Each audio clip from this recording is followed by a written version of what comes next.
August 17, 1942. Chrysler Tank Arsenal, Warren, Michigan. The factory floor trembled beneath William Knudsen's polished shoes as the 5,000th M4 Sherman tank rolled off the assembly line. At 6 feet 4 inches tall, the Danish-born industrialist towered over the military officials, and factory managers gathered for the milestone.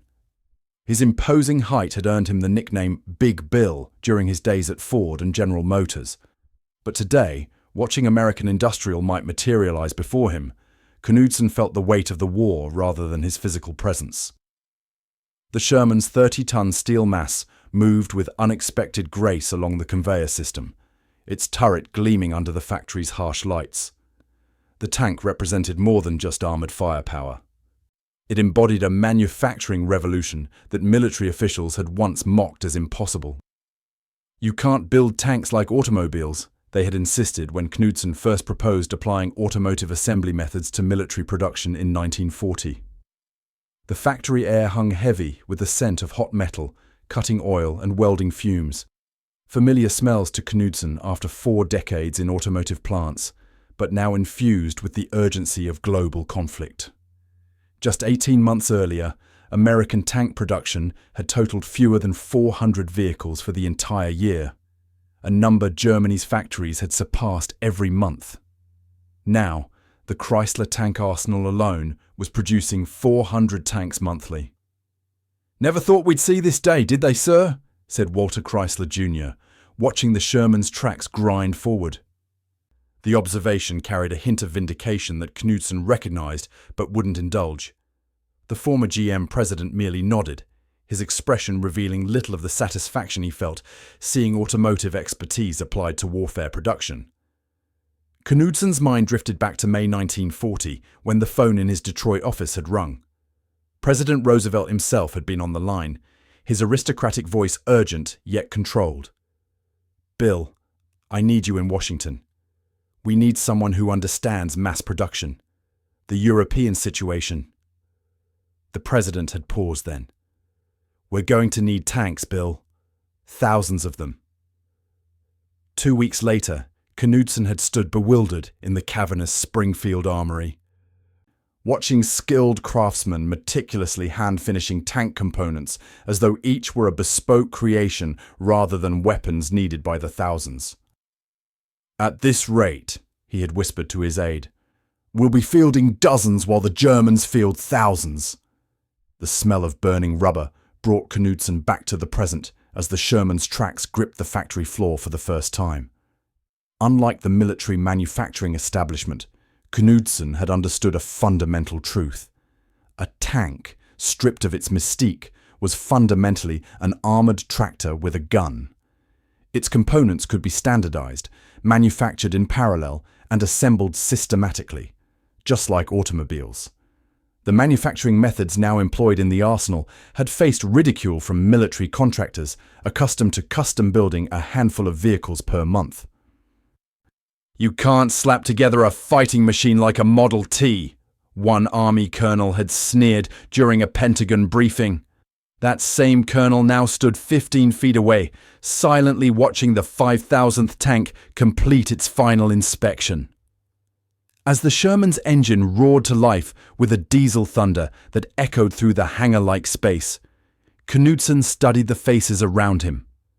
Some showed pride, others amazement, but none revealed the early skepticism that had greeted his automotive approach to war production.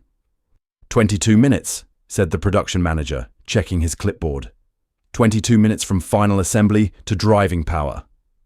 Knudsen nodded, knowing that in the same 22 minutes, across the Atlantic, American tanks already in combat were firing shells, crushing obstacles, and sometimes burning when struck by German anti-tank rounds.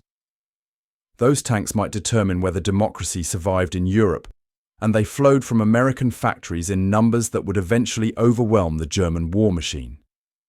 The Sherman rolled toward the massive factory doors, its path leading eventually to a cargo ship, then to the deserts of North Africa or the hedgerows of France.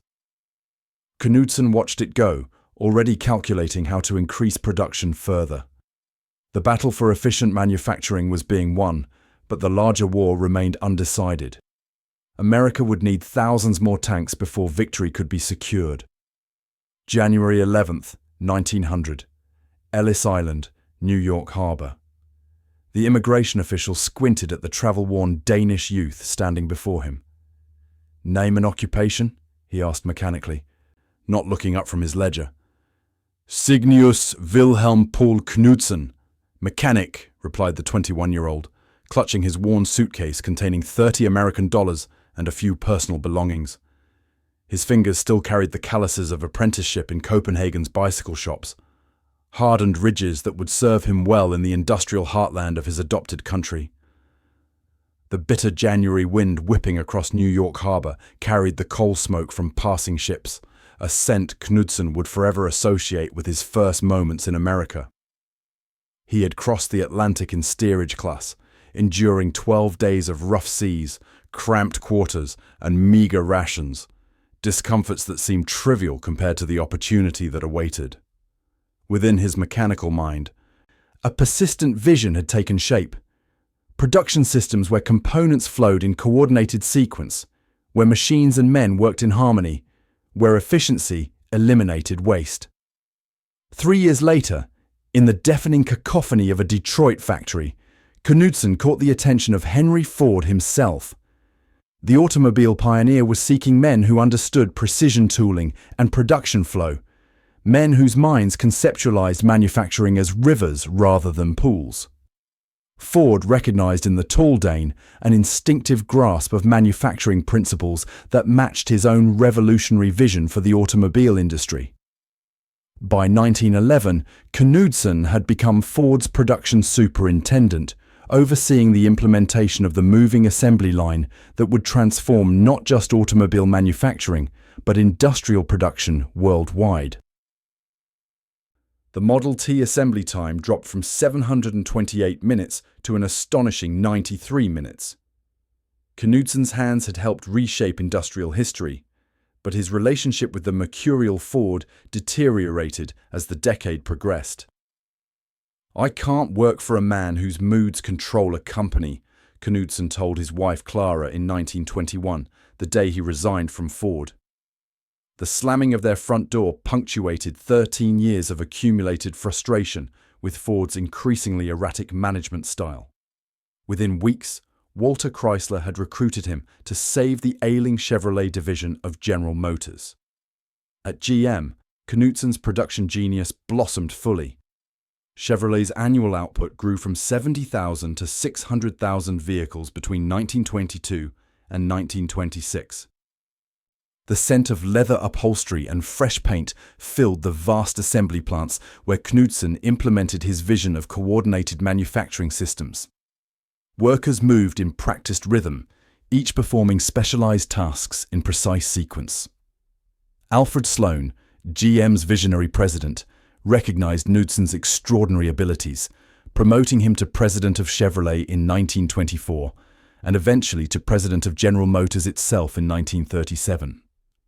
The telephone on Knudsen's desk rang on May 28, 1940, as German panzer divisions were slicing through Belgium and France with mechanical precision. The voice on the line belonged to President Roosevelt, whose aristocratic New York accent contrasted sharply with Knudsen's lingering Danish inflection. "Mr. Knudsen, this is the President." "I need to discuss a matter of national importance with you," Roosevelt began. "Our defense production situation requires immediate attention. I'd like you to come to Washington." 3 days later, Knudsen stood in the Oval Office, his 6'4" frame dwarfing even the wheelchair-bound Roosevelt. Through the windows, the White House lawn shimmered in late spring sunshine, a deceptively peaceful scene as Europe burned. "I'm creating the National Defense Advisory Commission," Roosevelt explained, his cigarette holder angled upward as he spoke.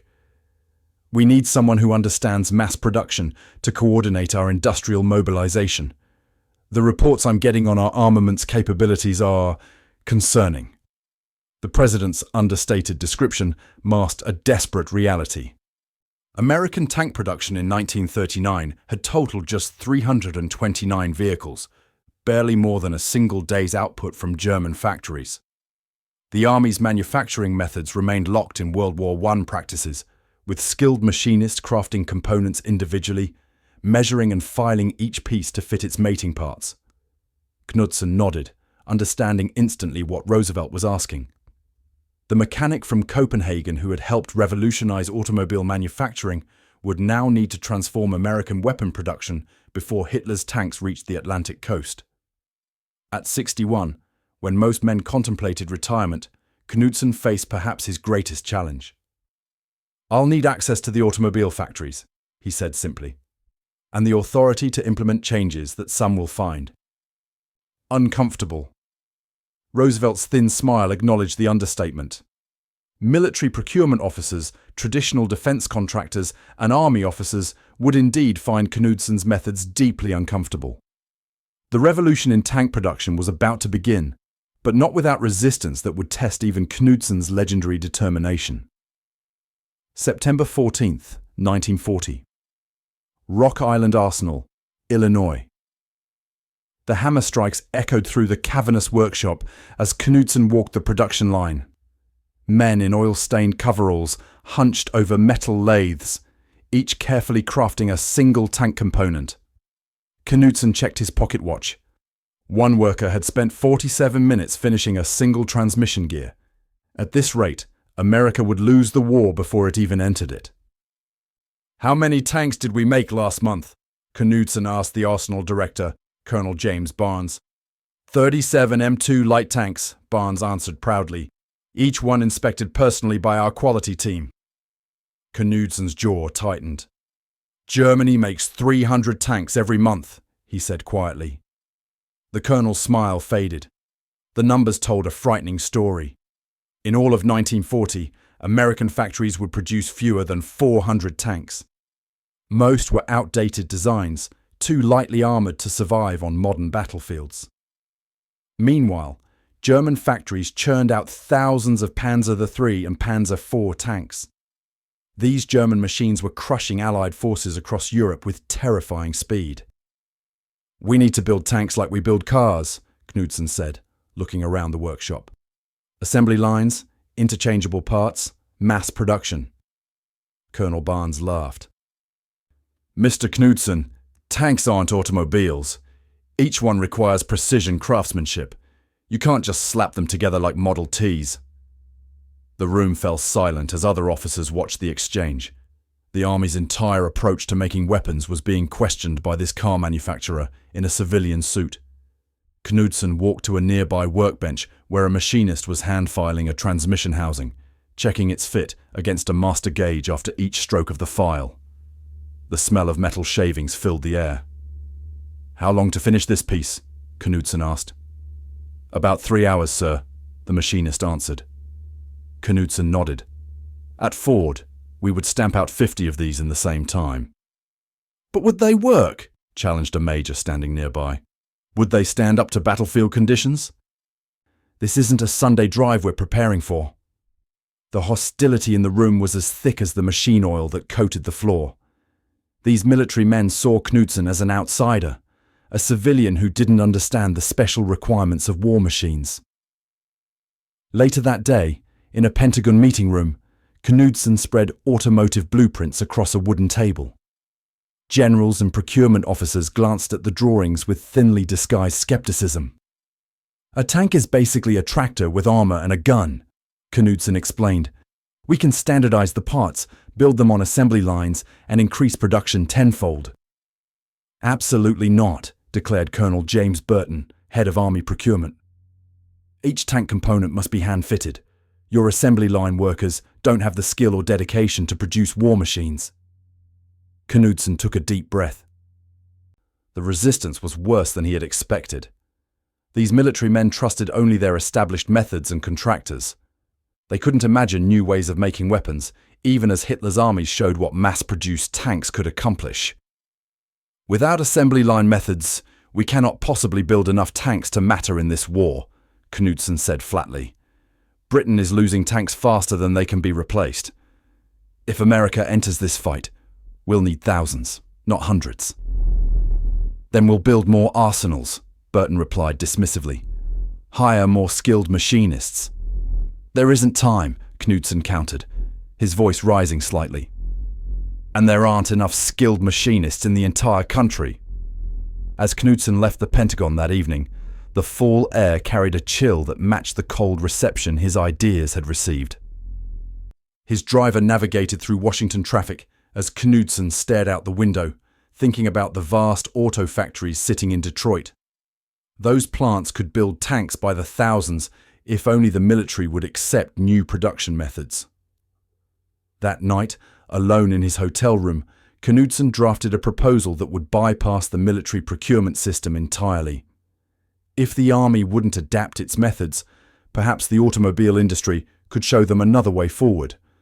The letter he wrote to his former colleagues at General Motors, Ford and Chrysler would eventually change the course of American war production, and perhaps the outcome of the war itself. October 29th, 1941. Detroit Tank Arsenal, Warren, Michigan.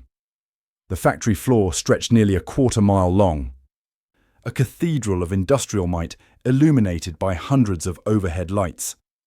Where horse pastures had stood just 8 months earlier, Chrysler had constructed a manufacturing complex covering 113 acres with 1.25 million square feet of production space. The air vibrated with the synchronized rhythm of assembly, the percussion of pneumatic riveters, the hiss of welding torches, the mechanical drone of overhead cranes moving massive steel components along prescribed paths. Knudsen stood beside K.T. Keller, Chrysler's president, watching workers attach a turret to an M3 tank chassis. Neither spoke. They didn't need to. Both men understood the revolution unfolding before them. This wasn't just a factory. It was Knudsen's automotive production philosophy applied to warfare. 13 minutes from start to attachment, Keller said finally, checking his stopwatch. Last month it took 27. Knudsen nodded, scanning the assembly line. Where traditional tank manufacturing required skilled machinists to hand-fit each component, this facility employed automobile workers following standardized procedures with interchangeable parts. Die-stamped armor plates replaced hand-hammered sections. Standardized gauges ensured parts fit without manual adjustment. Pre-assembled component groups moved along conveyor systems to meet the main chassis at precisely timed intervals. The army still doesn't believe it, Knudsen said quietly.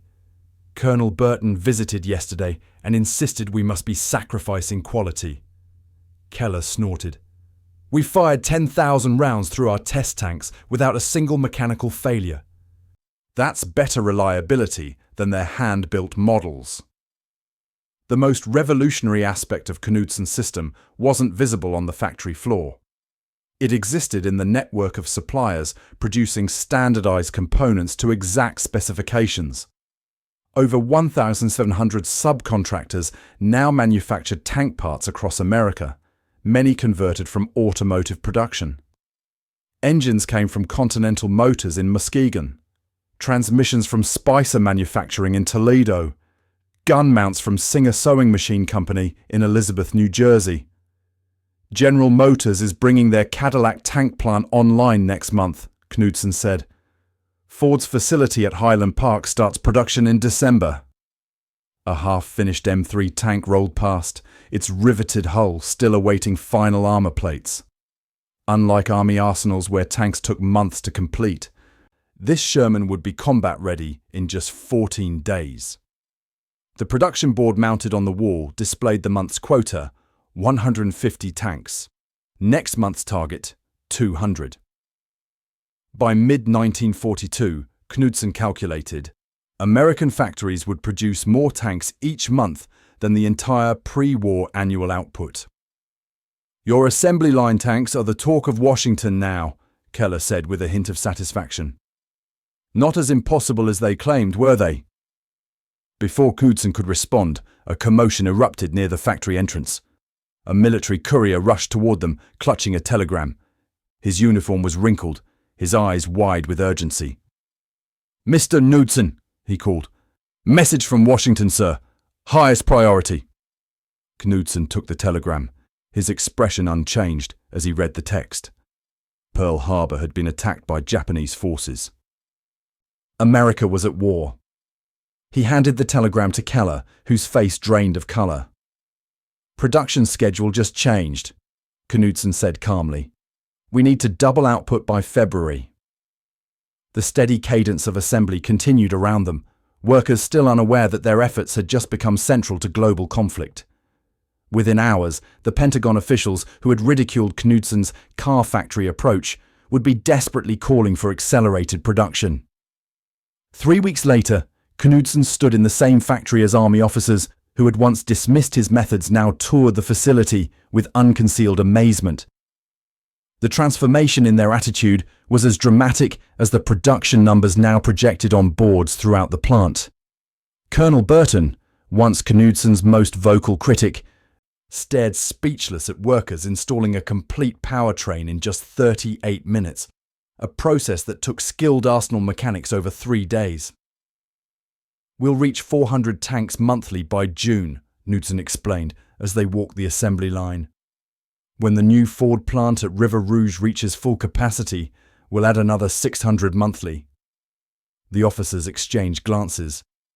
These production figures, once dismissed as automotive fantasy, would give Allied forces the numerical superiority needed to challenge Axis armored divisions.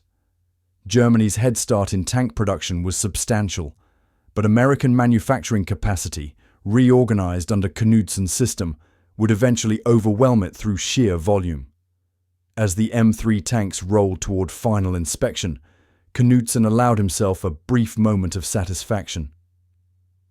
The rejected idea had become America's industrial salvation. The civilian automobile executive had revolutionized military production, despite the entrenched resistance of army tradition.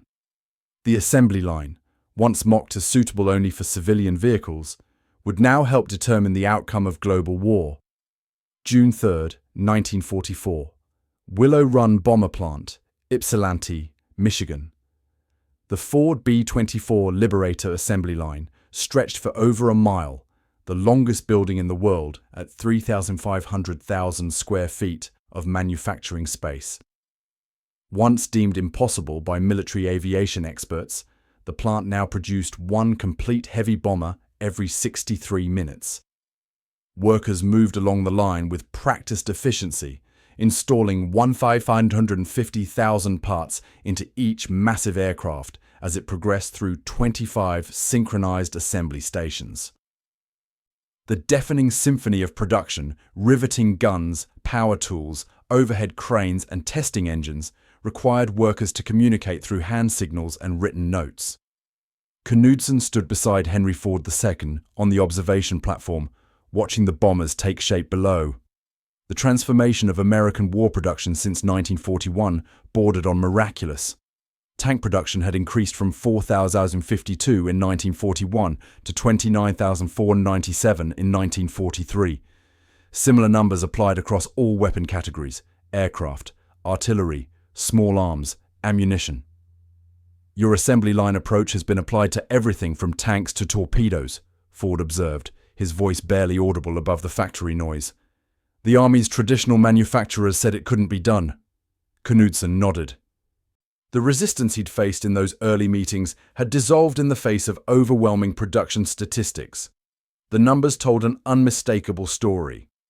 In 1939, Germany had produced 8,295 military aircraft and 3,162 tanks. The United States had managed just 921 aircraft and 329 tanks that same year. Now, American factories were outproducing the entire Axis war machine by margins that grew monthly. "Where's the M4 Sherman tank production now?" Ford asked. "We'll hit 2,500 per month by August," Knudsen replied. "Germany's monthly output of all tank types combined is approximately 1,400 units. We're producing nearly twice their total, just in Shermans." A bell rang, signaling shift change. Thousands of workers streamed through the factory doors as their replacements filed in. Women in headscarves and overalls now comprised 40% of the workforce, many having never worked in manufacturing before 1941. The demographic transformation was as revolutionary as the production methods. Rosie the Riveter was no longer a propaganda poster, but a production reality. The air inside the plant carried a distinctive blend of machine oil, aluminum dust, rubber, and human perspiration, the smell of industrial warfare being manufactured at unprecedented speed. Each Liberator bomber contained enough aluminum to make 900,000 beverage cans, enough electrical wiring to power a small neighborhood, and enough firepower to level multiple city blocks. Once taking months to build using traditional aircraft manufacturing methods, they now rolled off the line at a pace that would produce 650 per month by year's end. 300 miles south, in Washington, D.C., Army procurement officers who had once ridiculed Knudsen's automotive production methods now built their strategies around the industrial capacity his approach had unleashed. Weekly meetings focused on production statistics rather than individual weapon specifications, a seismic shift in military thinking. That evening, Knudsen sat alone in his office reviewing the latest battlefield reports.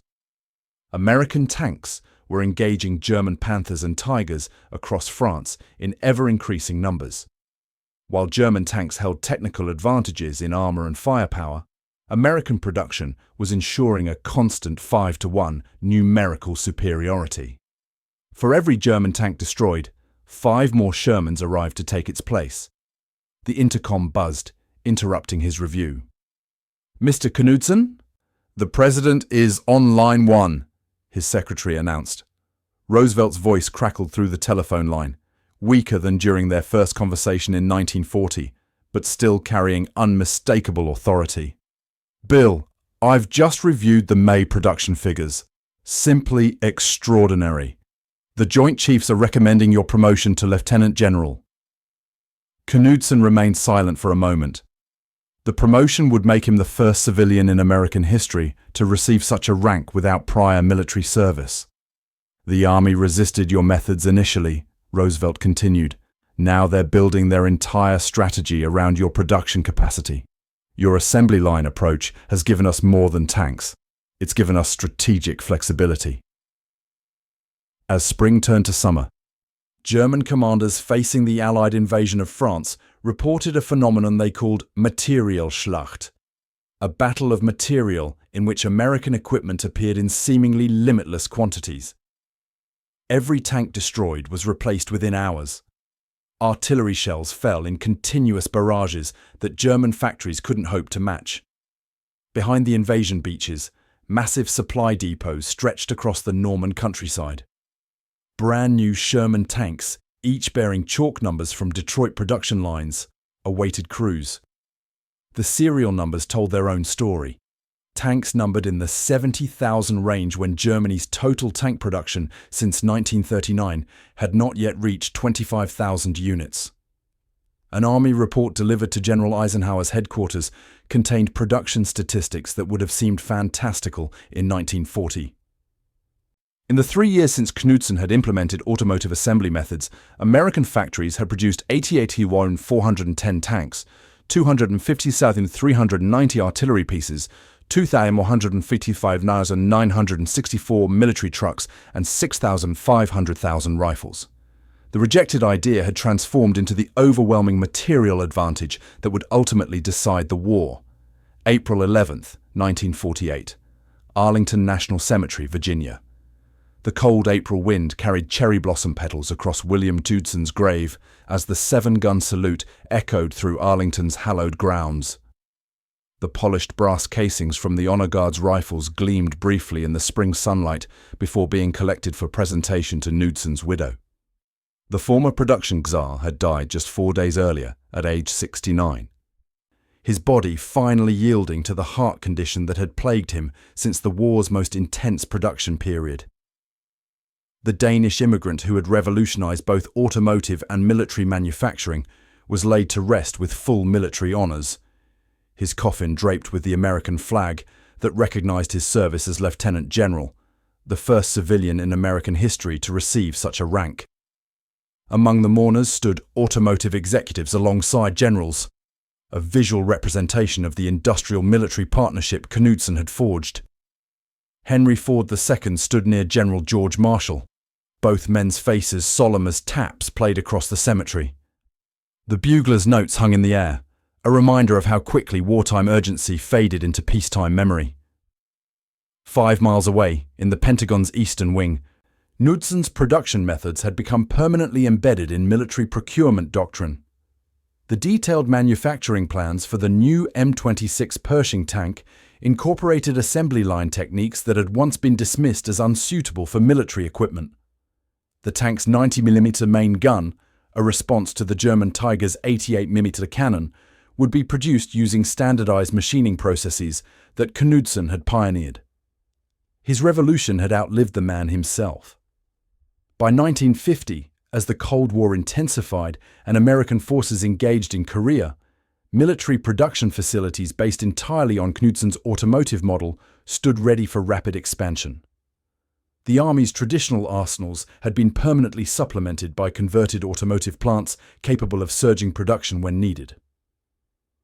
When M46 Patton tanks were urgently required for the Korean conflict, production lines dormant since 1945 reactivated within weeks rather than months, a capability that would have seemed impossible before Knudsen's innovations. A classified 1952 Pentagon report quantified Knudsen's impact in stark terms. The application of automotive manufacturing techniques to military production reduced unit costs by 47% while increasing monthly output by a factor of 12. This transformation represented the most significant advancement in military procurement since the standardization of small arms in the 19th century. The numbers told a compelling story. In 1940, a single M2 tank required 4,680 labor hours to produce at an inflation-adjusted cost of $482,000. By 1944, Sherman tanks required just 1,120 labor hours at a cost of $189,000. This efficiency translated directly to battlefield advantage. For every Panther tank Germany produced, American factories delivered 9 Shermans. At the General Motors Technical Center in Warren, Michigan, dedicated in 1956, a small bronze plaque in the engineering building recognized Knudsen's dual legacy in automotive and military production. The modest memorial contrasted sharply with the massive manufacturing infrastructure his ideas had created. While Knudsen's name faded from public memory, his methodologies became standard practice across both civilian and military production. During the Vietnam War, Bell Helicopter implemented Knudsen's principles to produce 16 Huey helicopters daily, an aircraft that had initially required weeks to assemble using traditional aviation manufacturing methods. By the Gulf War in 1991, the M1 Abrams tank, while technologically far advanced from the Sherman, rolled off assembly lines organized according to principles Knudsen had established 50 years earlier. Modern defense contractors now employ sophisticated versions of the same core methodology, standardized components, parallel assembly operations, and rigorous quality control systems integrated into the production process rather than applied afterward. Computer-controlled manufacturing and robotics have replaced many human workers, but the fundamental production philosophy remains Knudsen's. In August 1942, as that 5,000th Sherman tank had rolled off the Chrysler assembly line under Knudsen's watchful eye, few understood how completely his rejected idea would transform not just military production, but the relationship between industrial and military power. The Danish immigrant who arrived at Ellis Island with $30 and mechanical ambitions had permanently altered how nations prepared for and sustained warfare. The fundamental insight that a tank was essentially a tractor with armor and a gun had seemed almost insultingly simplistic to military procurement officers in 1940. Yet that very simplification had allowed Knudsen to apply mass production principles that multiplied American industrial output beyond anything Germany could match. While German engineers focused on creating technically superior individual weapons, Knudsen's approach ensured American forces would always have overwhelming numerical advantages. As military historian Stephen Ambrose would later observe, the war was not won by heroism, though there was plenty of that. It was won by American factories operating on principles William Knudsen transplanted from automotive assembly lines to tank production. Germany could build better tanks, but America could build more tanks better. The cherry blossoms continued falling on Arlington's grounds long after the mourners departed Knudsen's grave. The Danish mechanic who had helped win history's largest industrial war rested among America's military heroes. A civilian whose production revolution had proven as decisive as any battlefield victory. His rejected idea had transformed warfare itself, making industrial capacity rather than military tradition the ultimate arbiter of modern conflict.